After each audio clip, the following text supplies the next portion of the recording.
Bem-vindos ao Trajetórias Inspiradoras.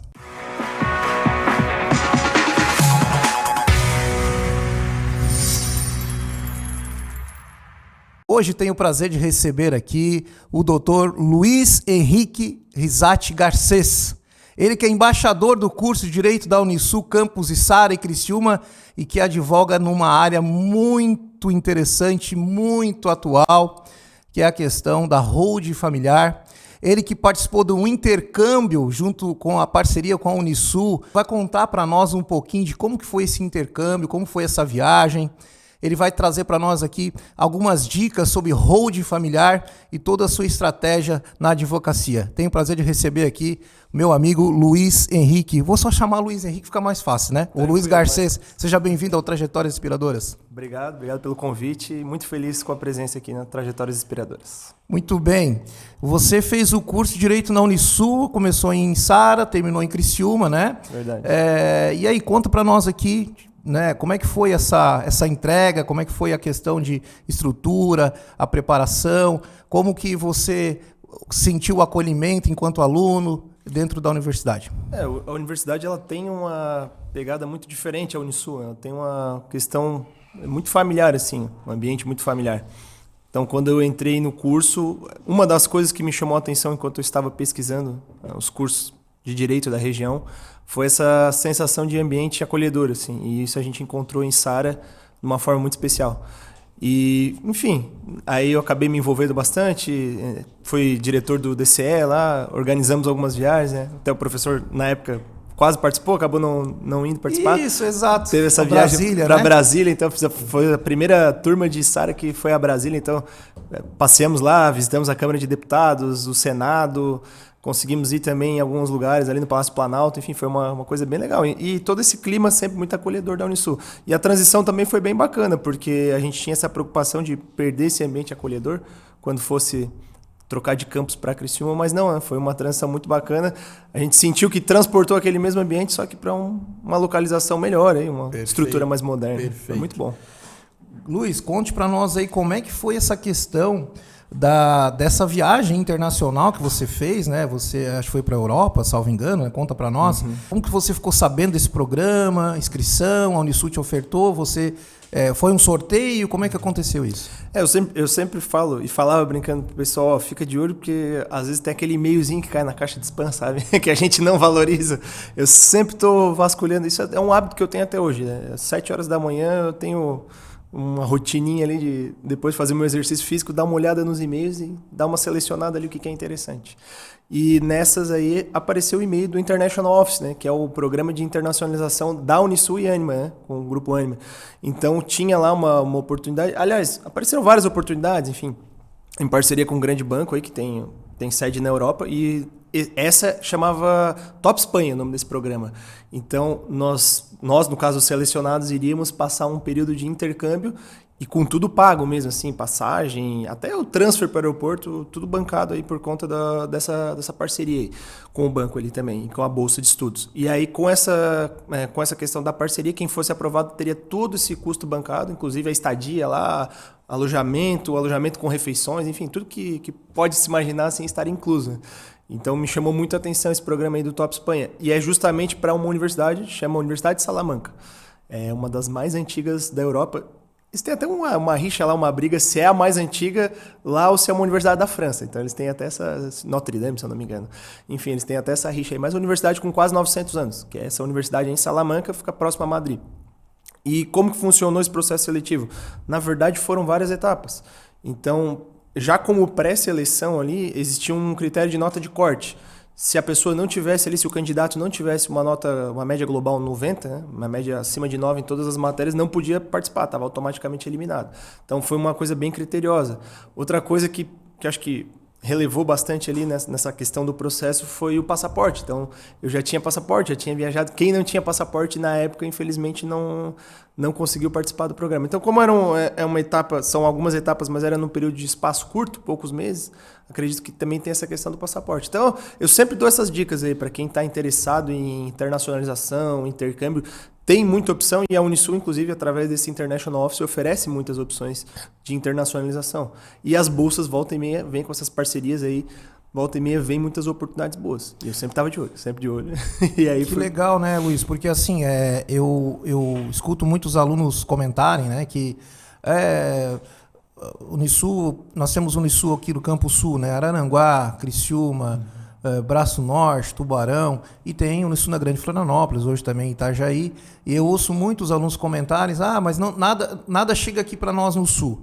Chega, de repente está lá naquele e-mail que, como você disse, está lá escondidinho naquele e-mail que o aluno às vezes não deu atenção, e você é a prova viva disso. Aluno então da Unisul de Sara, e queira ou não, uma unidade pequena na quantidade de alunos, não na qualidade, pelo contrário, e que conseguiu essa bolsa então e foste para a Espanha, né, sem custo algum para você, e isso lhe trouxe com certeza um diferencial no teu currículo, né, dentro aí do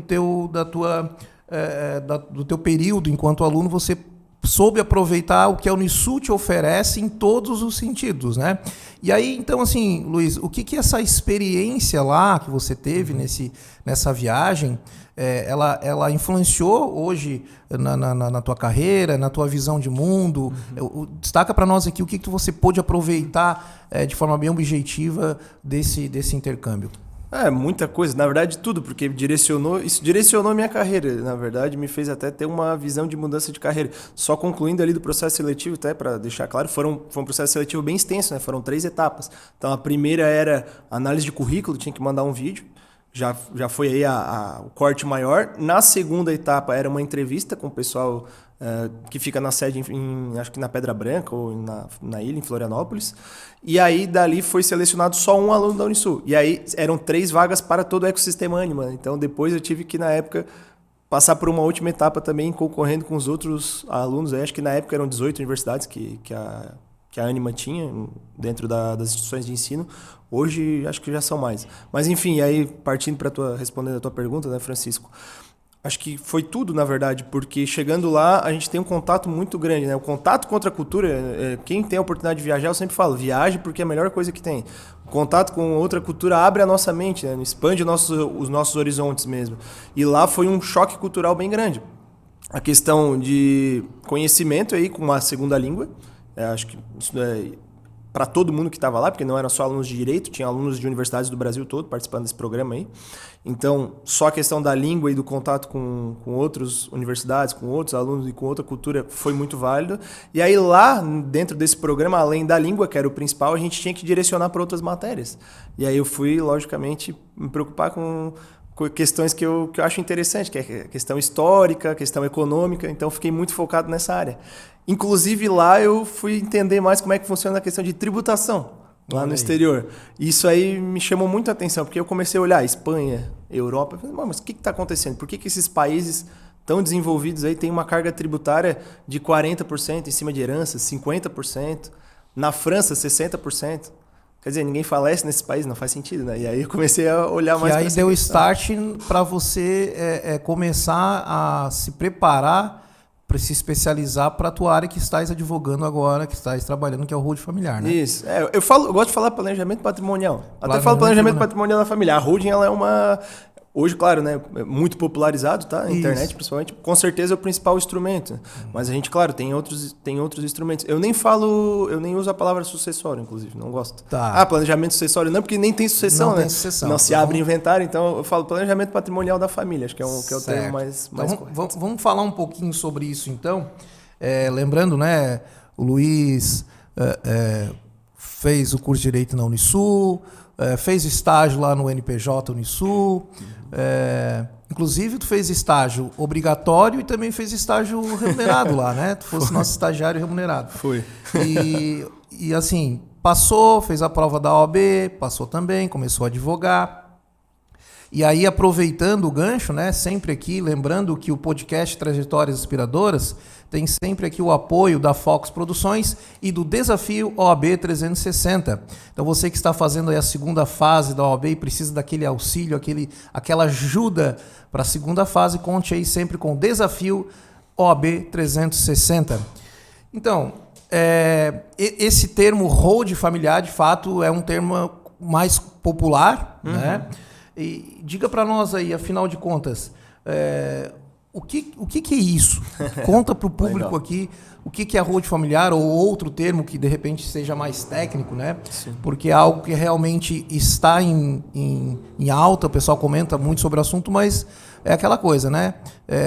Queremos ouvir de quem está realmente especializado nesse assunto. O que é o holding familiar ou outro termos que você conhece? Sim. A holding familiar, eu sempre falo, ela é um conceito.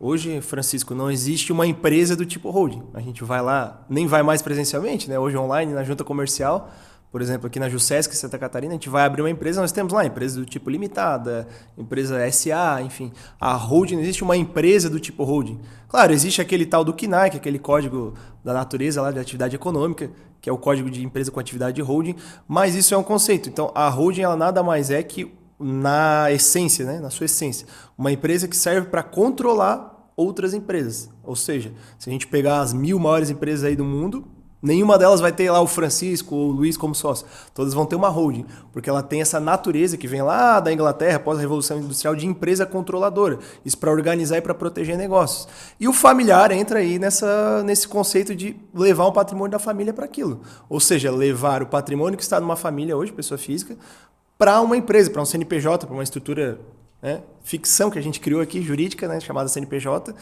que é a única pessoa que não morre. Né? Por isso a gente fala, e eu uso esse termo, né, institucionalização do patrimônio da família. A gente leva o patrimônio da família. Pode ser, muitas das vezes são famílias empresárias, então além do patrimônio todo que tem, imóveis, investimentos, veículos, tem também as empresas, e a gente leva tudo para dentro dessa estrutura que a gente chama de holding familiar, que basicamente é uma estrutura empresarial para abrigar e proteger o patrimônio daquela família. E eu sempre brinco, né, uma empresa que não faz nada, que não bate um prego, não fura uma parede, ela não tem atividade. O objetivo, a finalidade dela é justamente ter essa proteção e organização do patrimônio. E isso a lei nos permite já no Brasil, desde 76. Então é mais velho que andar para frente. Desde 76, com a lei de SAs, que nós temos essa possibilidade de ter essa organização patrimonial. E aí, neste caso, haverá necessidade da figura de um administrador. E aí é muito interessante, né, essa questão. Quando a gente está falando de patrimônios maiores, faz muito sentido até uma administração delegada. Inclusive, eu trabalho com esse serviço. Né? Nós temos um administrador de empresas na equipe que faz conselhos familiares. Né? Então, a gente está falando de estruturas maiores, tem um conselho da família ali, uma administração profissional. Mas, muitas vezes, a gente atende aí, por exemplo, servidores públicos. O cara é um servidor público de carreira, nunca teve uma empresa, não sabe nem como é que funciona uma estrutura empresarial, mas ele precisa ser lá administrador. Ele, como na qualidade de administrador público, até não pode ser administrador da empresa. Então, geralmente entra um familiar, aí se indica um familiar. Mas sim, sempre tem, como toda empresa, um administrador daquela empresa que toma as decisões, que centraliza aquilo ali, que organiza tudo. Então, também existe a figura aí do administrador. Certo. E aí, assim, há necessidade de um patrimônio mínimo. Vou pegar um exemplo assim, tá? O sujeito, né, a família, né, que tem lá 2 imóveis, 2 apartamentos, 2 carros e uma casa na praia. É possível fazer uma holding com esse patrimônio ou especificamente apenas quando envolve empresas ou patrimônio de grande volume? Eu não gosto nunca de dizer nem que sim, nem que não. Eu acho que é uma visão muito reducionista, muito simplista falar, olha só, Francisco, a partir de 2 milhões, 3 milhões, 4 milhões, menos que isso, não. Vou te dar um exemplo prático aqui. Às vezes, situações condicionam até patrimônios menores a ser interessante uma estrutura como essa. Por exemplo, semana passada, falei com um diretor estatutário de uma empresa famosa aqui da região, empresa grande. Hoje o cara deve ter ali 1,5 milhão, 2 milhões de patrimônio. Não é muita coisa hoje, considerando que qualquer imóvel hoje vale 500 mil, 1 milhão, né? Então, assim, não é muita coisa. Só que ele assina e como avalista em todas as operações que a empresa faz. Então, cada operação que se pega crédito, que se faz alguma coisa de risco, ele tem que assinar como, né, tem que dar o seu aval ali. Então, olha só o risco que ele tem. Uma empresa com, inclusive, grau 4 de risco operacional ali, enfim. O risco que a empresa tem toda hora de ter acidente de trabalho, passivo trabalhista, credores cobrando, enfim. A qualquer momento o patrimônio de pessoa física desse diretor pode estar comprometido por conta dessa natureza, desse munus aí, dessas obrigações que ele tem ali de assinar como avalista. Então, por mais que é um patrimônio menor, para ele faz sentido. E eu sempre falo também, tem muitos patrimônios, entre aspas, pequenos, aí, 2, 3 milhões, que pode sofrer um impacto muito grande. Porque aí quando vem aquelas contas de inventário, que é imposto de herança e o TCMD aqui em Santa Catarina, é 7%. Para valor de mercado. O advogado hoje, de 6% a 12%, vamos botar assim o mínimo da tabela do OAB 5%. Só aí já deu 12% aí de custos de largada. Mais cartório, tabelionato, registro de imóveis, certidões, enfim.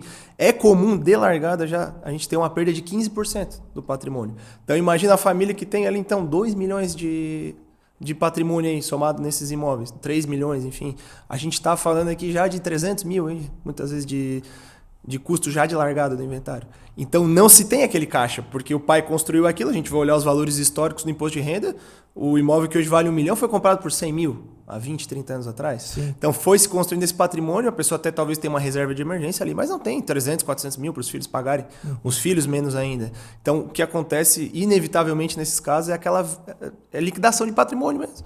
É comum a família ir lá e vender com deságio, que é aquela desvalorização imóvel, para conseguir vender 1 ou 2 imóveis para conseguir pagar a conta do inventário. Então, sim, não digo que para patrimônio muito pequeno faz sentido, não, às vezes o patrimônio é maior, talvez não faz sentido. Então, cada caso é um caso. É muito artesanal esse trabalho, acho que esse é o termo, é muito específico. Verificar o caso em tela, que é o famoso depende, né? Eu não queria falar isso, a resposta mais correta, depende. É o famoso depende, não adianta. Eu li alguma coisa também sobre tem holding patrimonial e holding operacional, ou esse termo são sinônimos aqui, Não tá incorreto, na verdade, como eu te falei, são conceitos. Aí a holding familiar a gente traz aquela coisa mais abrangente, né? Aquele guarda-chuva que ali dentro vai ser uma empresa de controle para controlar todo o patrimônio daquela família. E quando a gente fala em patrimonial e operacional, é simplesmente distinguir ali o que é acervo patrimonial da família e o que é atividade operacional. Então a gente está falando aí, provavelmente, vamos dizer assim, um empresário lá tem às vezes os seus imóveis, seus investimentos ali, pessoa física, aí vai ficar aquilo numa holding patrimonial. E o que é de empresa, o que é de atividade, vai ficar numa holding operacional, porque da mesma forma que a gente tem o inventário, quando o titular do patrimônio falece, pessoa física, a gente tem inventário de cotas ou inventário de ações, quando a gente está falando de um cotista, de um sócio de uma empresa. Então, da mesma forma, há um impacto lá na empresa. Então, a gente se faz todo esse planejamento patrimonial também. É por isso que a gente tem holdings operacionais, holdings patrimoniais ou holdings imobiliárias, alguns chamam, holding mista, que é aquela que tem atividade só para proteção patrimonial, mas também tem essa atividade operacional. E algumas vezes até essas holdings, entre aspas, operacionais, que tem atividade operacional só para alocação de imóveis, que é outra coisa que cada vez surge mais. Pessoas que têm ali desde 5, 10, 20, 30 mil de renda mensal com imóveis, tem que pagar muitas vezes lá no final do ano quase 27,5% de imposto. Entendi. Quando traz para uma holding operacional, aí uma operacional imobiliária, similar àquelas antigas administradoras de bens próprios que tinha, a gente consegue uma redução de muitas vezes mais de 50% na carga tributária. Então, hoje a família que lhe procura, né, o empresário, a família que lhe procura, tu consegue, claro, cada caso é um caso, claro, mas tu consegue analisar e demonstrar matematicamente que é mais econômico fazer essa modalidade holding do que uma sucessão propriamente dita, inventário, relação de bens. Tu consegue demonstrar isso e, de fato, só pelos impostos, como você já disse aqui, aparentemente, ainda que tenha as taxas, os honorários, aparentemente é mais econômico fazer esse tipo de instituto, né, da holding, do que fazer a sucessão, né? Não é nem aparentemente. Eu costumo a gente faz o trabalho em 3 etapas, né? Todo mundo é obrigado a passar por elas para a gente conseguir chegar no melhor caminho na hora de desenvolver o projeto. A primeira eu chamo de sessão de viabilidade. Então não é uma consulta, a gente faz um raio-x patrimonial e familiar mesmo da família. Então às vezes leva 3, 4 horas uma sessão dessa. E dali a gente parte para o projeto. E é justamente que essa segunda etapa, que eu chamo de croquis estrutural, o projeto, ele vem um desenho mesmo. E a gente traz cenários. Se acontecesse hoje um inventário, se fosse um inventário amanhã, com essa possibilidade de aumento de imposto de herança para 20%, 21%, se fosse uma doação, se fosse uma modalidade de holding, holding é um instrumento, talvez aquela família faça sentido fazer uma offshore, que é uma empresa fora do país. Então, trabalhar com uma offshore, com um fundo de trust lá fora, será que faz mais sentido? E aí a gente traz esses cenários.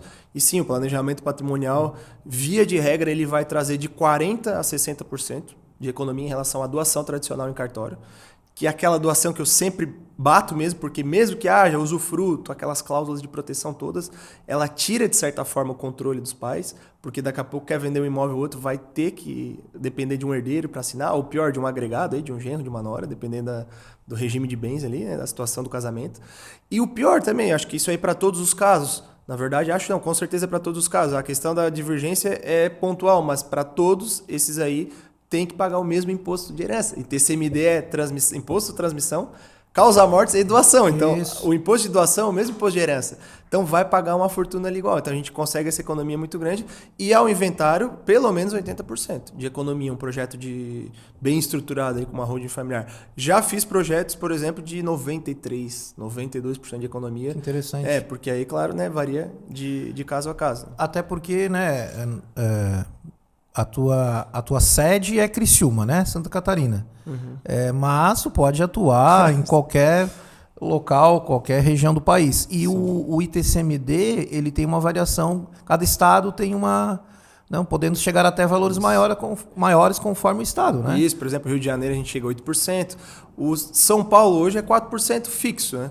Só que já vai mudar, porque a reforma tributária, a PEC que foi aprovada aí em 2023, que é o projeto de 2019, e virou a emenda constitucional que implementou a reforma tributária, ela já mudou lá o artigo da Constituição que fala do ITCMD, já foi alterado dizendo que todos os estados devem adotar essa alíquota progressiva. Ou seja, quanto maior for o patrimônio, vai aumentando aquele percentual até chegar num teto, né? Só que o teto hoje, a gente tem esse teto de ITCMD é 8%. E aí é que mora o perigo, que a maioria das pessoas não sabe. Eu sempre falo e mostro isso nos meus conteúdos, nas palestras que eu faço. Hoje, para alterar o teto de TCMD, não precisa de um projeto de emenda constitucional, não precisa de um projeto de lei complementar, projeto de lei normal. Basta uma resolução do Senado. Ou seja, resolução, para quem não sabe, basta ser aprovada por maioria simples.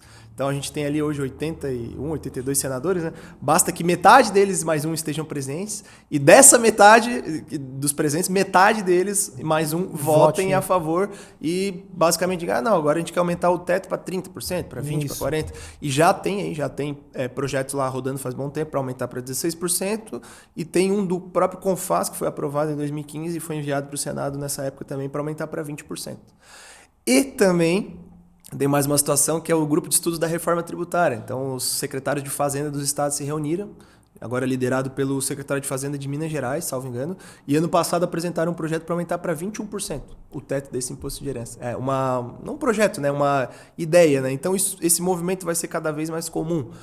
Por que isso? E por que muita gente pergunta, tá, mas pô, aí começa com as conclusões, né? Se são os estados que arrecadam, por que o governo federal está também fazendo esse movimento grande para aumentar o imposto de herança? Isso. A reforma tributária vai extinguir agora impostos que têm uma arrecadação muito alta, entre eles o ICMS e o ISS, que são impostos estaduais, o ICMS e municipal. O ICMS e municipal, o ISS. Então, isso vai ser extinto, vai virar o IVA, né? O CBS, IBS, vai ser aglutinado. Só para ter uma ideia, mês passado, o estado de São Paulo distribuiu mais de 5 bilhões para os municípios em ICMS.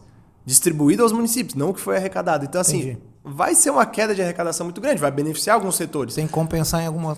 Tem que compensar em outro lugar. A história do Milton Friedman, economista, que ele não tem almoço grátis. Exatamente. Algum lugar vai ter que vir isso aí. Então, a tendência está cada vez mais a pessoa física pagar. Então, uma estrutura empresarial como a Road tem essa questão também. Não é só porque viés de governo, não. É uma política de Estado.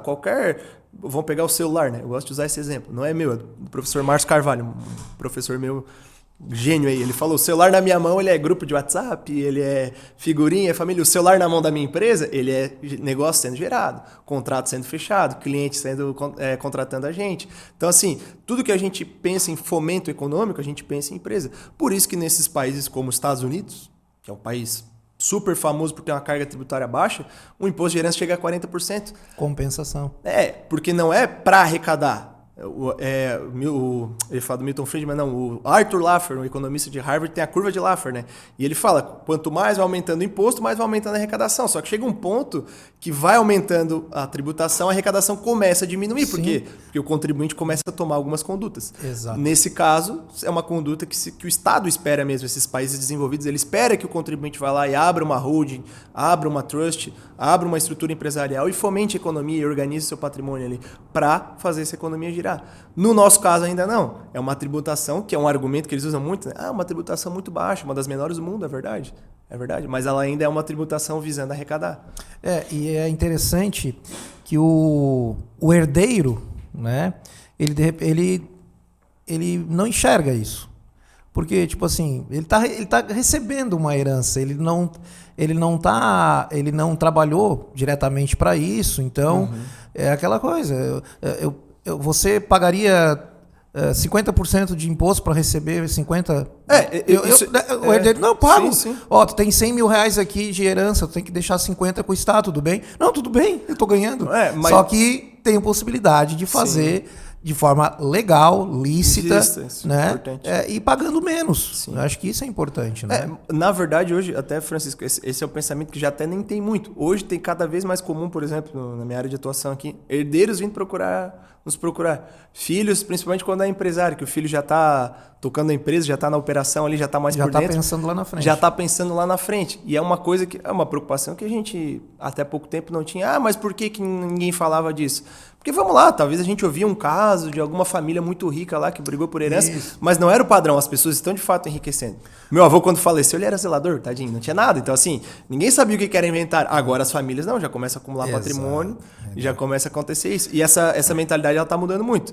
Porque, que bom, né? E é bom. E eu me filio na corrente de alguns economistas que frisam muito. Cara, imposto que não deveria nem existir. Imposto de herança, porque aquele é um patrimônio que a família já acumulou.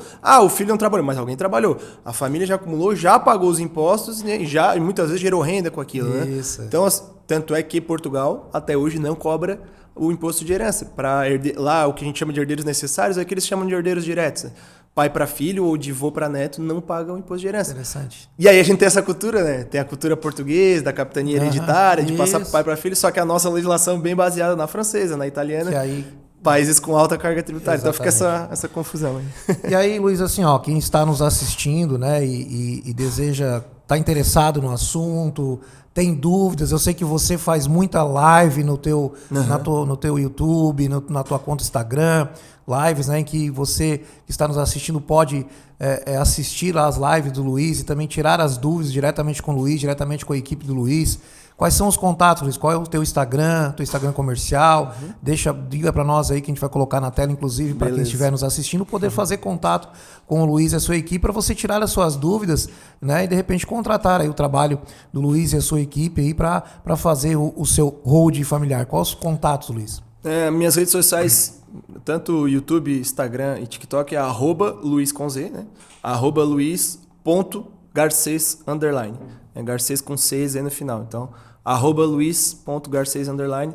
Pode me dar um alô lá e dúvidas a gente está aí para esclarecer. Acho que por conhecimento não se cobra. Então, a gente tem um movimento muito bacana com outros colegas também que a gente fala de educação patrimonial. Então, a educação financeira o brasileiro tem muito hoje. Todo mundo já tem uma reserva de emergência, já tem o seu investimento. Eu tenho um cliente com 80 anos que tem dinheiro investido em Bitcoin, em ações. Então, assim, nós temos uma educação financeira que cresceu muito nos últimos anos. Mas a educação patrimonial a gente ainda não desenvolveu. Então, faz parte do nosso trabalho também, do meu trabalho, eu entendo essa missão de educar as nossas famílias aí, sejam empresárias ou não, para ter essa organização, essa educação patrimonial. Que legal, Luiz. Eu fico muito, muito feliz, né? Enquanto professor e aqui representando a Unisul também, né? De ver aqui o teu sucesso, né? Você que acompanha desde o tempo da graduação, nas carteiras, fui o professor homenageado lá da tua turma. E então, para nós é sempre motivo de orgulho, né? Ver aí que a Unisul está colocando no mercado profissionais gabaritados, profissionais éticos, né? Que estão entregando um trabalho de excelência para a comunidade. E conte sempre aqui com trajetórias inspiradoras. Vamos marcar outras vezes para a gente, de repente, trazer alguns casos polêmicos, fazer uma outra conversa, outro bate-papo. Legal. De repente, trazer um outro colega que trate sobre o assunto também, fazer um debate. Né? E conte também sempre com a Unisul para dar continuidade aos seus estudos. Você que agora, né, é embaixador do curso de Direito da Unisul em Criciúma, então é uma responsabilidade muito grande. Então, Luiz, te agradeço aqui a tua participação e conte sempre aqui com trajetórias inspiradoras. Obrigado pelo convite e pode contar comigo também. Tamo aí. Perfeito. Valeu, gente. Então, esse foi o episódio aqui com o nosso querido amigo Dr. Luiz Henrique Rizatti Garcês, que trouxe para nós aqui um pouquinho sobre hold familiar. Siga aí, @Trajetórias Inspiradoras, siga o Desafio OAB 360 e deixo com vocês um forte abraço. Obrigado.